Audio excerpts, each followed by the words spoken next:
हा माझा व्हिडिओ पाठीमागचा पाहिलेलाच असणार तुम्ही. ह्या पाय शाळू नैसर्गिकरित्या केलेला शाळा आहे. नैसर्गिकरित्या ज्वारी केलेली आहे. याच्यामध्ये रासायनिक खत नाही, अजिबात नाही. बघा किती सुंदर आहे. आणि फक्त त्याला एक पाणी दिलेलं आहे, एक पाणी हलकंसं पाणी दिलेलं आहे, बाकी काही केलेलं नाही. आता शाळवाची उंची बघा. आणि माणसाने खुरपणी केलेली म्हणजे हात मशागत, त्याच्या पलीकडे काही केलेलं नाही. ज्वारी जोमात आहे आत्ता. म्हणून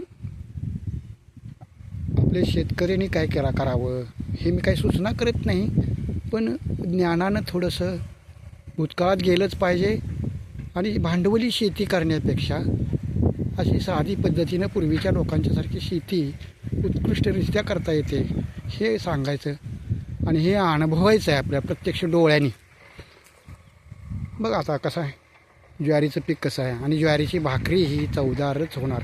आणि जमीन तर म्हणाल तुम्ही बघा, जमीन एकदम एकदम तांबट आहे, तांबट जमीन आहे का, एकदम तांबट जमीन, एकदम जमिनीचा पोत आहे, एकदम तांबट जमीन आहे. छानपैकी रासायनिक खताचा उपयोग मला वाटतं कमीत कमी व्हावा, कारण भांडवली शेती ही परवडणारी नसते. आज स्पर्धेचं युग आहे आणि त्या स्पर्धेच्या युगामध्ये शेतकरी टिकून राहिलेला नाही, शेतकरी देशोधडीला चाललेला आहे. आज भांडवल शेतकऱ्याकडे उपलब्ध नाही. शेतकरी शक्यतो कर्जबाजारीच होत चाललेला आहे आणि झालेला बी आहे. त्यामुळे शेतकऱ्यांनी जशी जुनी लोक पूर्वी पद्धतीनं शेती करत होते ती जर शेती केली तर निश्चित शेती आपल्याला परवडेल, निश्चित परवडेल. आणि हो आपण सुखी होऊ, सुख म्हणण्यापेक्षा आपल्याला समाधान प्राप्त होईल. बघा ज्वारी बघा कशी आहे, छान. मी दाखवतो आहे तुम्हाला, फिरवून दाखवतो आहे. एक नंबर ज्वारी आहे. हलकंसं पाणी दिलेलं बी दाखवतो आहे.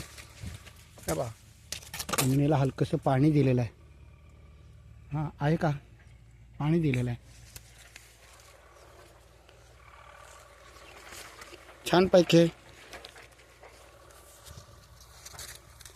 मला वाटतं जुनी पद्धत होती नांगरायचं, कुळवायचं, उन्हानंतर चौफणीने पेरायची ज्वारी.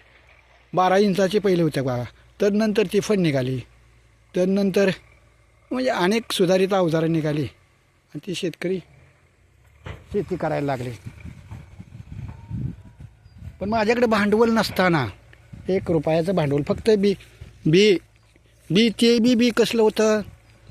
पूर्वी कशी करायची, राखत घालायची बी, ज्वारीचं बी काय करायचं, राखत घालायचं आणि ते राखतनं बाहेर काढायचं, चाळलं की सगळं डायरेक्ट पेरलेलं आहे. फक्त बी धरताना चांगल्या पद्धतीचं म्हणजे मोठमोठ्या कणसाचं बी धरलेलं होतं आणि ते पेरले. हे बघा शेती कशी आहे.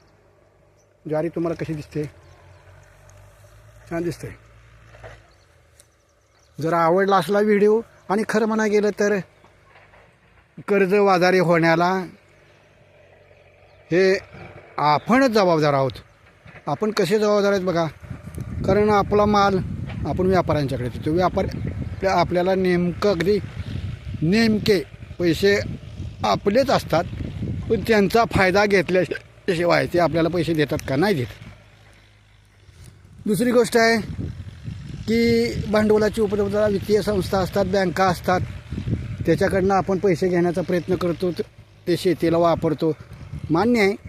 पण रासायनिक शेतीपेक्षा अशी सेंद्रिय शेती करणं कदापि फायद्याचं आहे. बघा आवडला असला व्हिडिओ तर मला कळवा. मी परवा तर व्हिडिओ टाकलेलाच होता रामकृष्ण हरी म्हणून, बघा कसा व्हिडिओ आहे बघा.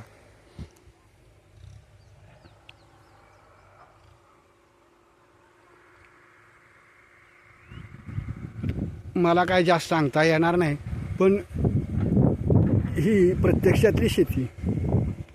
आता अनेक म्हणजे जमिनीचे प्रकार अनेक असतात, त्या पद्धतीनं ही पिकं, पण अतिशय निकृष्ट दर्जाची जमीन आहे एकदम. आणि त्या निकृष्ट दर्जाच्या जमिनीमध्ये ज्वारीचं पीक.